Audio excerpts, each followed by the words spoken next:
Сәлеметсіздер ме? Мен Мергенова Елшат Кубашевна. Батыс Қазақстан облысы Жаңақала ауданында дүниеге келдім.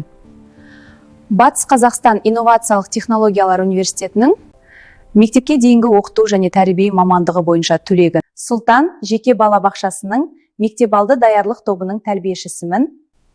Жалпы еңбек өтілім 4 жыл 10 ай.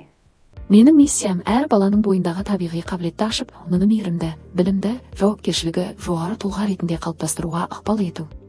Тәрбиеші үшін кәсіби даму үздіксіз ізденіс пен жаңашылдыққа ұмтылудың айқын көрінісі. Осы жылдар ішінде мектеп жасына дейінгі балалардың ұлттық дүниетанымын ойын арқылы дамыту, ұлттық құндылық тәрбиенің қайнар көзі семинарларында тәжірибеммен бөлістім.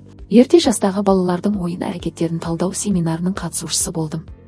Әрбір жетістік үздіксіз ізденіс пен табанды еңбектің өз ісіме деген жауапкершілігімнің көрінісі. Облыстық, қалалық білім беру ұйымдарының сонымен қатар балаларды ерте дамыту институтының алғыс хаттарымен марапатталдым. Менің жетекшілігімен тәрбиеленушілерім тәуелсіздік ел тірегі атты қалалық байқауынан 3-ші орын, зерек бала олимпиадасынан 3-ші орын және алғыс хатпен, өзіңнен үлгі алғандай өлеңге ғашық кең далам атты фестивалінен алғыс хатпен және халықаралық пони конкурсынан 13 бірдей тәрбиеленушім жүлделі 1-ші орын иегерлері атанып, сенімімді ақтап жүр. Менің кәсіби жолымда ата-анамен байланыс ең маңызды тірек. Себебі балабақша мен отбасы бала тәрбиесіндегі екі қанат.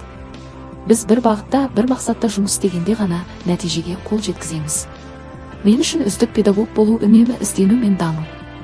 Мен өз ісім арқылы тек білім беріп қана қоймай, тұлға қалыптастыруға қызмет етемін.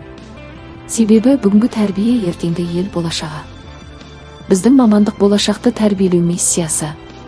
Әріптестеріме сарқылмас күш-қуат пен толағай жетістіктер тілеймін.